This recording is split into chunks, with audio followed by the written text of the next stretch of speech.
If you're a maintenance supervisor for a commercial property, you've had to deal with everything from leaky faucets to flickering light bulbs. But nothing's worse than that ancient boiler that's lived in the building since the day it was built, 50 years ago. It's enough to make anyone lose their cool. That's where Grainger comes in. With industrial-grade products and dependable fast delivery, Grainger can help with any challenge, from worn-out components to everyday necessities. Call, click Grainger.com, or just stop by. Grainger, for the ones who get it done.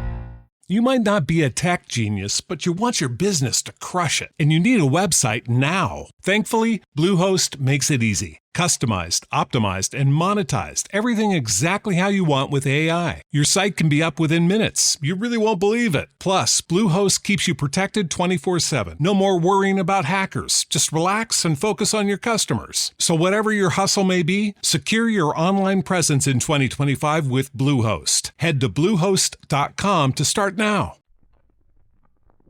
After all, suppose you were arrested on suspicion of murder and your husband was out chasing a beautiful redhead with $100,000. You think you've got troubles, hmm?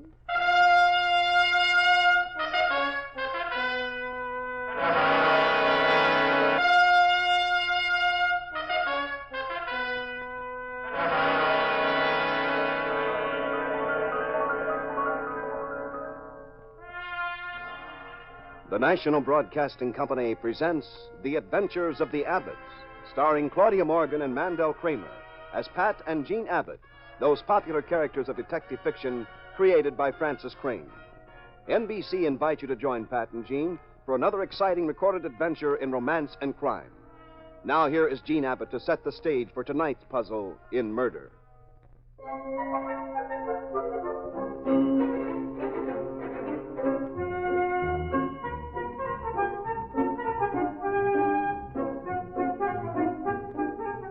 Pat and I were having our breakfast coffee. We do kind of a switch on the husband and wife routine at breakfast. Pat's hungry. He gobbles up pancakes and sausages and concentrates on his eating. Me, well, I bury my nose in the morning paper. Pat's business as a private detective keeps him so busy he doesn't have too much time for the news. So, well, I'm the poor man's John Cameron Swayze. I tell Pat what's new. Well, go ahead, pal. Let's hear it. Your insurance all paid up, Pat? Why? Your days are numbered. They're knocking off private detectives in this town like pins in a bowling alley. Oh, who'd they get this time? Well, the paper says your friend Charlie Brooks was shot last night in his office. Well, that isn't surprising. Anyway, Mr. Brooks was no friend of mine, darling. I warned him. He was getting into some very crooked deals. He was looking for a woman named Paula Sterling, it says. Probably found her. Only somebody didn't like it, so they shot him. Who's Paula Sterling? I passed. I thought maybe she was somebody in the gossip columns of those silly magazines. And you should know, dear, you read them. Out of morbid curiosity, that's all. Anyway, you'd better let this be a lesson to you. Take me along on all your murder cases, and I'll keep you out of trouble. Yes, you're very helpful. Your wife isn't a good detective. Terrible. She good for anything at all? I doubt it. How about this? Yes. Now that you mention it, she does have talent along certain lines.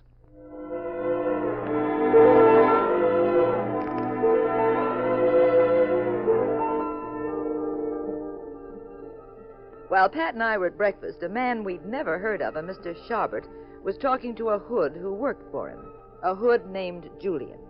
They were in Sharbert's very expensive and lavishly decorated apartment. I'm telling you the truth, Sharbert. Now, when I got there, this private eye, this Charlie Brooks, he was dead. Julian, doesn't it strike you as odd? Doesn't what? I hired Brooks to find Paula Sterling. He was going to tell me last night where he'd found her. Then he was murdered about the time you got there. You think I saw the killer? I don't know, my dear Julian. I'm merely speculating. I didn't have nothing to do with it. I'm still looking for Paula Sterling, Julian. Well, how am I going to find her, Mr. Sharbert? The private detective did. You're as bright as he is. Yeah, but he got 2 bullets in him for finding her. Yes, Julian. And somebody might get bullets in them for not finding her. Me, for instance, Mr. Sharbert? You, for instance, my dear Julian.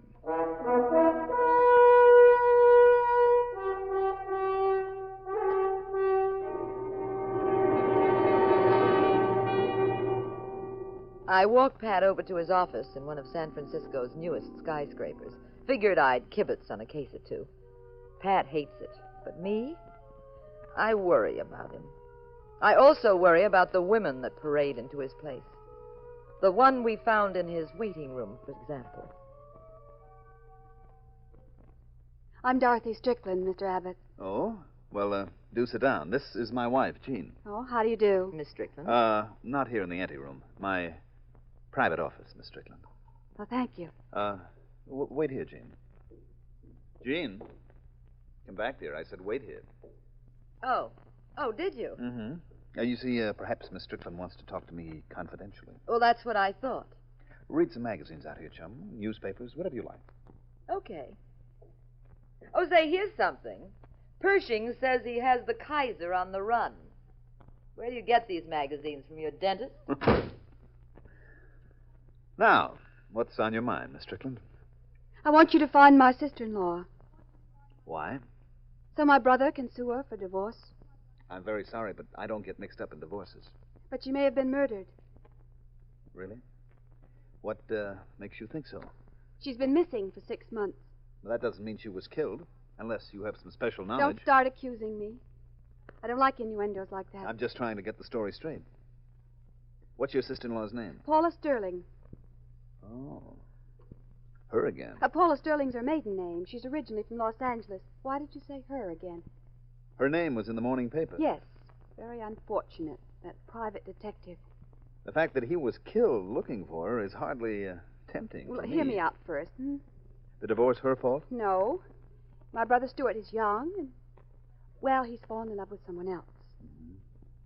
Tell me, could Paula have disappeared so your brother can't find her and serve her? Is she blocking the divorce that way? Absolutely not.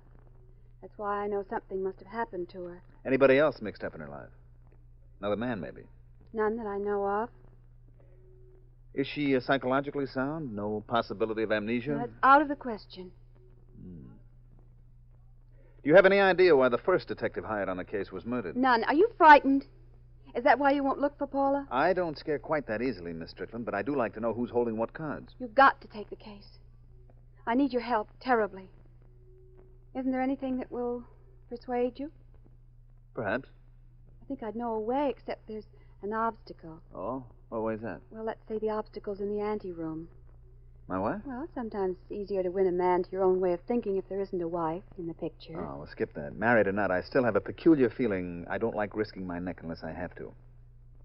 Now, tell me, what does Paula look like? Well, she's 5'3". She weighs 115 pounds, has beautiful red hair, lovely big blue eyes. They say she looks a little like me. Oh, lovely eyes, beautiful hair, looks like you. You're the modest type, I see. No, just telling you the facts. That's what you wanted, isn't it? Speaking of facts, Miss Strickland, let's face a very interesting one. The fee. Hope it won't be exorbitant. Well, you know, stuntmen get a lot of money. That's because their assignments might be fatal. Now, you were asking me to walk the same road that a colleague of mine just walked, and he's in the morgue. All right, name your figure. 5,000. Find her or not. Well, would that settle it? Then you'd accept? Probably. I'll dig up the money somehow, some way. It's a deal, 5,000. Of course, if it could be less, I mean, even a little less. You're asking me to find a woman nobody's been able to locate in 6 months. She's very attractive. In spite of what you say, she's undoubtedly involved with men, and some of them are obviously hoods. They just knocked off the guy who finally did find her. And you've no really valuable clues. There'll be nothing less, Miss Strickland. All right, I'll pay. All right, then you're on. Will you start immediately? Immediately. Oh, you're a darling. Hmm? I could just kiss you. Well... Was I interrupting something? No, I, just that, Jean, dear, Yes. You see, she got excited because I consented to take the case. Do you have a pencil, darling? I want to take down Miss Strickland's number. I think you've already got her number. Look, I came here to hire services, Mrs. Abbott, not to indulge in second-rate wisecracks. You also didn't come here to kiss my husband. Or did you? Here, I'll write my number on this pad. There we are. All right, I'll call you the moment I learn anything, Dorothy. Learn anything? Brother, if I hadn't come in, you'd have graduated with honors in about 5 minutes. I was talking about the case. Well, I wasn't. Now, isn't that odd? I'm very grateful, Mr. Abbott, and goodbye, Mrs. Abbott. Goodbye, Miss Strickland. That's a sweet girl. Husband snatcher. Darling, you don't know what this involves. I certainly do. I listened on the intercom. 1 million people in San Francisco, and I have to find one redhead. You know, that's like looking for a cheap apartment. I have a feeling I can clean up this case with one call. And I have a feeling that you've flipped. Just listen. Hello? May I please speak to Paula Sterling? Well, this is Paula Sterling. Well, this is the office of Pat Abbott. Are you from Los Angeles? Well, yes. Thank you. That's all I wanted to know. Well, don't... Hello? Hello? Well, my fine, high-class private detective with the big problems. What have you got to say now? Well, that couldn't possibly be the same Paula Sterling. Dorothy's been looking for her for almost 6 months. Or maybe she wasn't trying very hard. She's living at the Beverly Arms. Well, how did you know? Elementary, my dear Abbott. I looked it up in the phone book.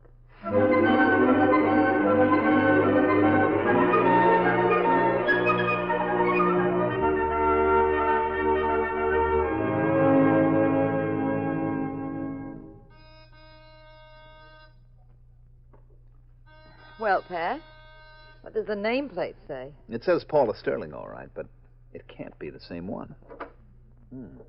What's the matter? Not locked. Nobody home? Let's try the bedroom.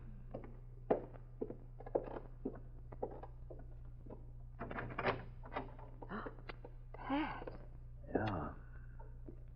Looks like somebody hit this place like a hurricane. What could have they been looking for? Same thing we are. Paula Sterling. Well, they couldn't have expected to find her in any of these drawers.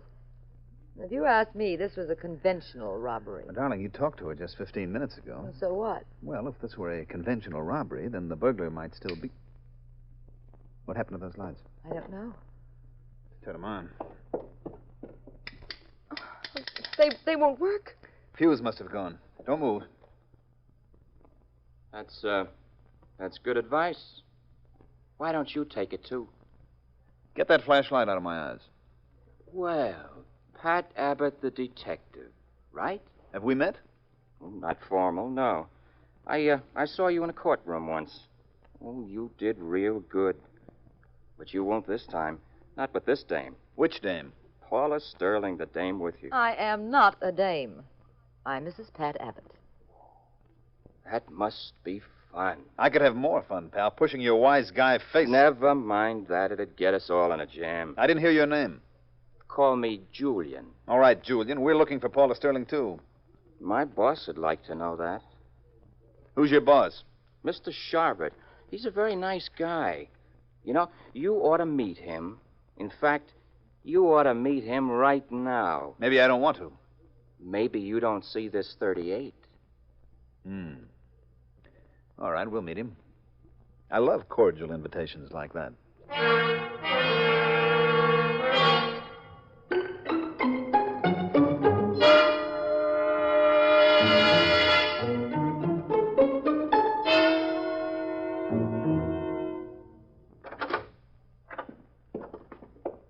All right, folks.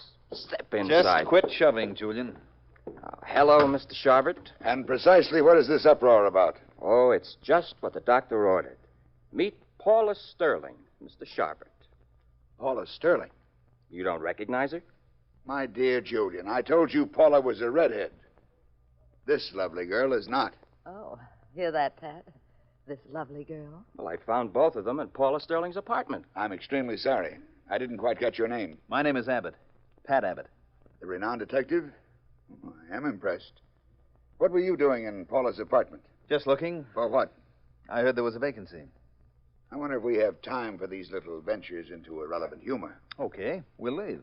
What is your interest in Paula Sterling? A client of mine wants to locate him. Perhaps we can join forces. I'm looking for her, too. Thank you, no. You're uncooperative, aren't you, Mr. Abbott? Give me a crack at him, boss. He'll cooperate. Would you like Julian to go to work on you? Sure, if he'll put down that gun. Where is Paula, Mr. Abbott? Julian, I don't approve of violence. Pat, are you all right, dear? Of course he is. Help him up, Julian. Never mind. Just put the gun down, pal. I'd like a crack at you myself. Did Julian change your mind, Abbott? I'll change his face for him. Oh, Pat. Julian. Mr. Abbott will be of little use to me unconscious or dead. Unless I decide he hasn't the information I want. He's got it. And I'll get it out of him. Mr. Abbott, I'm not doing this for amusement. Paula Sterling worked for me until she disappeared with $100,000 of mine. I want it back.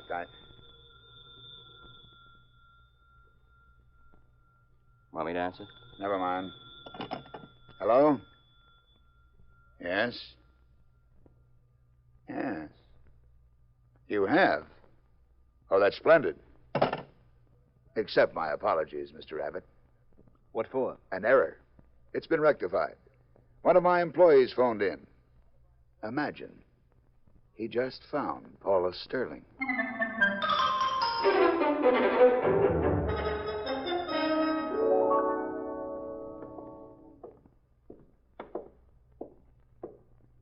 Pat, you haven't said a word since we left Sharbert. I've been thinking, darling. Well, it's about time, the way you were being pushed around. I want to see Dorothy Strickland. Business or pleasure? You got the key to the office? Mm-hmm. Here.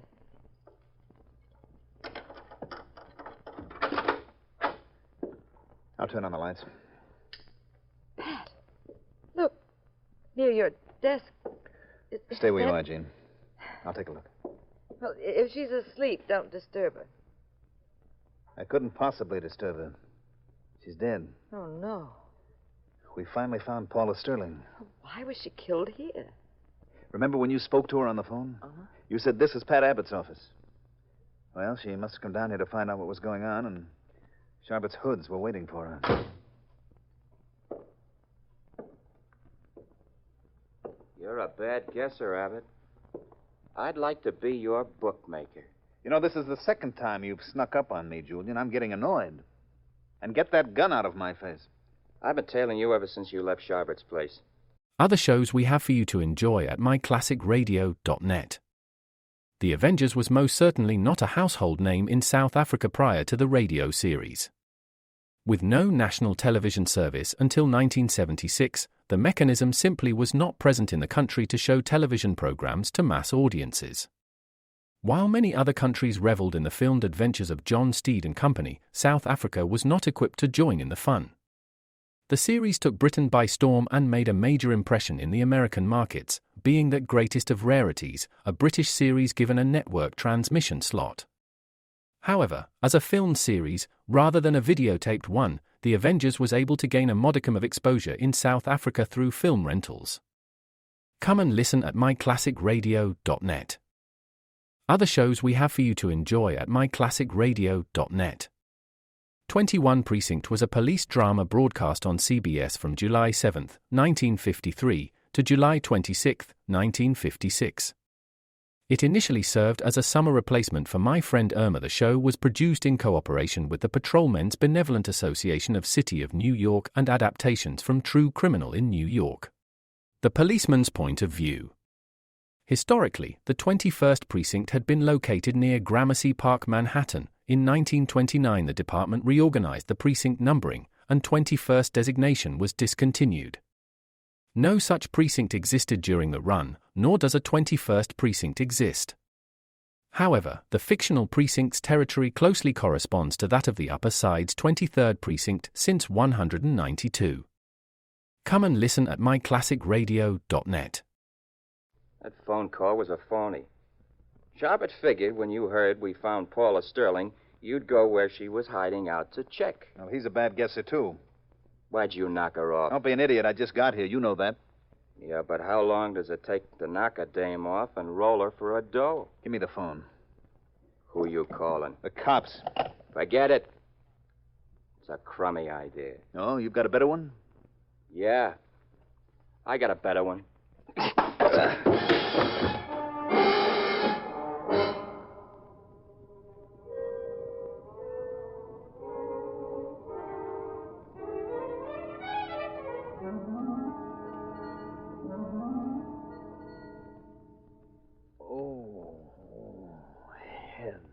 Take it easy, Pat.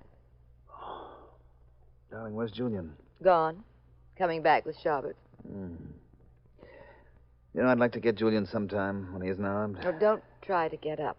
I already called the police. I didn't want to take a chance disarming him. Kind of you. Wild shot, you know. Honey, why don't you go to the movies, I'd rather be with you. Do you have any shopping to do? I'd rather be with you. Gene, you're lousing up the case. You're wrecking our marriage, Pat. Okay, but I'm not responsible. Come along with me.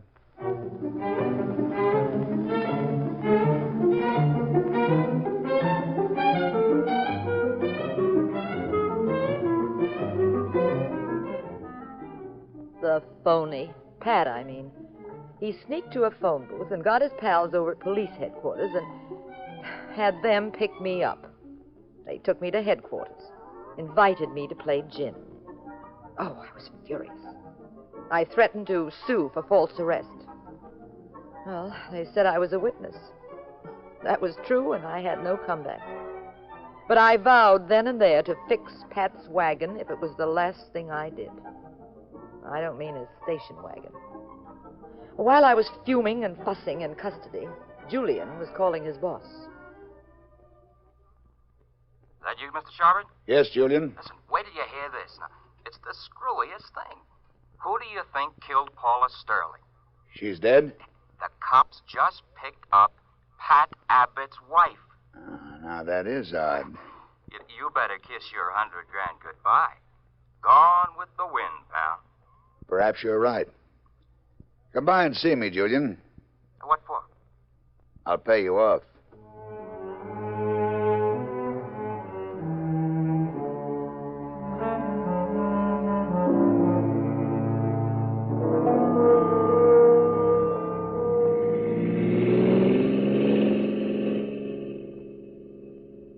You didn't have to drive me to the airport, Mr. Sharp. I'm delighted to do it, Julian. It's the least I could do under the circumstances. Hey, wait a minute. You made a mistake. Did I? You should have taken that left turn. Oh, how stupid of me.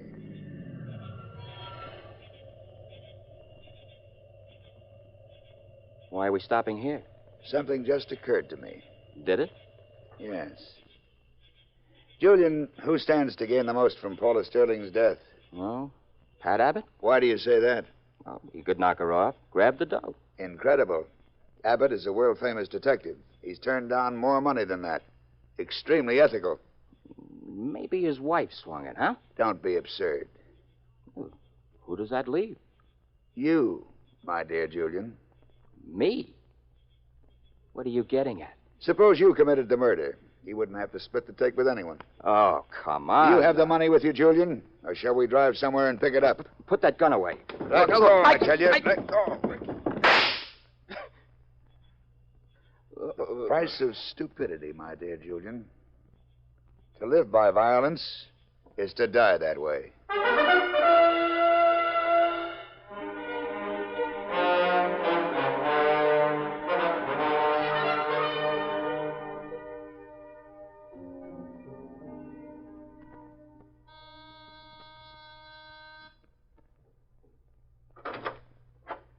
Well, I'll be darned. Pat Abbott. Hello, Dorothy. Can I come in? Can you? Step right in. Tell me, why are all the attractive men married? Skip it. We've business. Where's your wife? Didn't you hear me? Yeah, tell me where she is. At police headquarters. I couldn't afford to let her go wandering around town on this case. Too many trigger-happy people in it. Trigger happy? Who?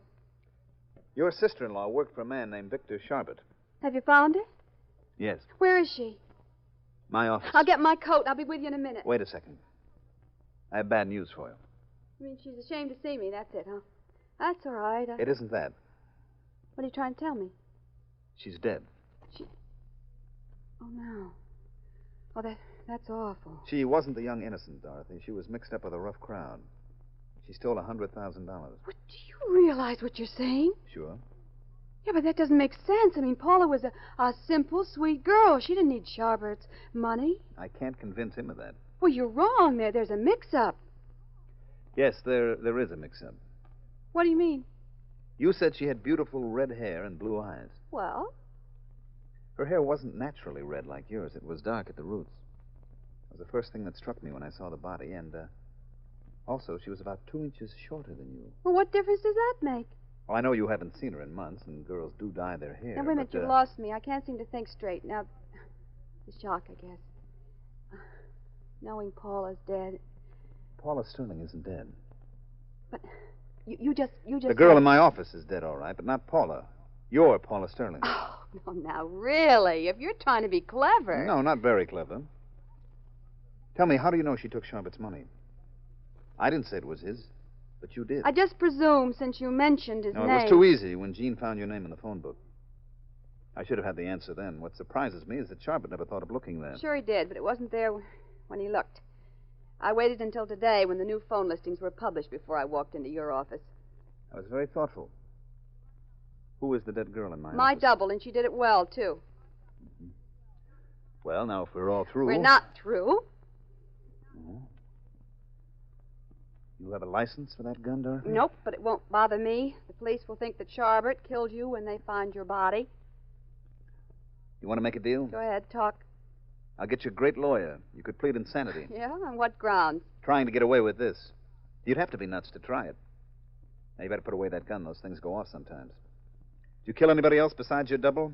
Charlie Brooks, maybe? Uh-huh, Charlie Brooks. He got wise. He stumbled on the truth. He wouldn't listen to me, and he acted like a Boy Scout the way you're acting. And he ended up dead the way you will. Maybe not. Oh, you want part of the $100,000, huh? Maybe. How much? Half. For what? Keeping my mouth shut. You know, the heat to get whoever kills me will be terrific. Now, that's playing it your way. Now, think of mine. I say nothing, pin a rap on Sharpett, get him out of the way, and we're both clear. They'll never find out who got Now, Brooks. wait a minute. You talk too fast. I gotta think. Just think of being in the clear. Now, think. Don't get so close to me. I don't want the gun. You're not made of ice water, after all. Well, who could be? Ever look in a mirror? I thought you came here on business. Well, I did. Well, clean that up. Oh, my now. arm! Let go! Pat, are you all right? Yes, Jean. Get up, Dorothy. Police downstairs, darling? Yes, prowl car. I talked him into coming here. I had a notion you'd make yourself a target. You dirty Out the low door, Dorothy. down. You didn't want Let's to go deal. see those boys. You never did. I bid for an old stall. Oh, that's nothing. We all do that. Darling, I told you you'd come within inches of a bullet. That shot she fired. Lucky it was wild. Not as wild as I am, dear.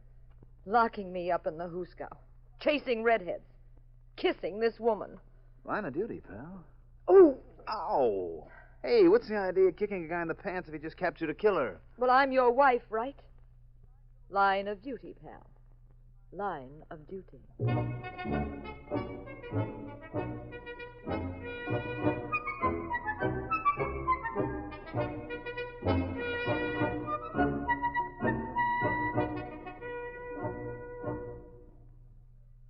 Paula killed the girl in your office, Pat, right? But now, how did that help her? Well, darling, once I told the police that Paula Sterling was dead, Sharpett accepted it and would give up looking for her. He suspected Julian of double-crossing him. You're guessing. No, I'm not. They just picked up Sharpett and he confessed. Well, where's Julian? The coroner's got him. So, the reason Dottie came to you was to have you establish that Paula Sterling was dead. Absolutely right. You see, that left her free to take a powder with Sharpett. Fine. So now you collect from your client, and the case is closed.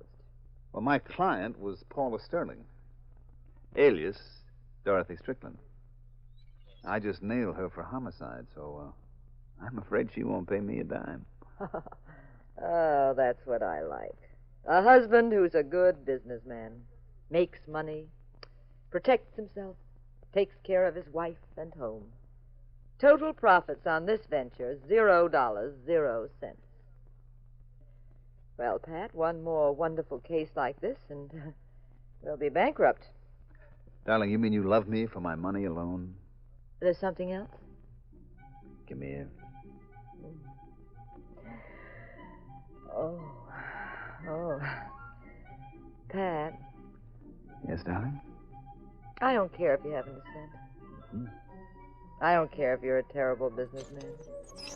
Mm-hmm. Nothing matters. Except one thing.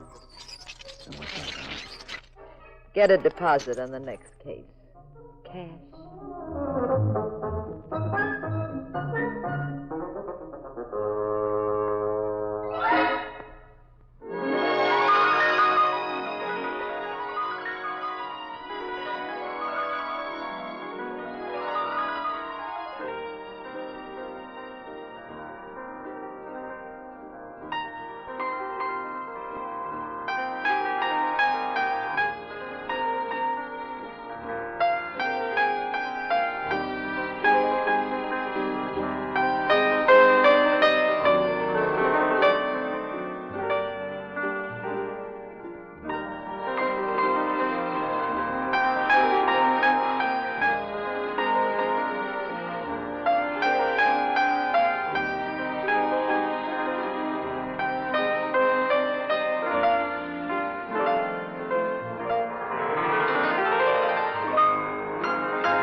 Adventures of the Abbotts has come to you through the worldwide facilities of the United States Armed Forces Radio and Television Service.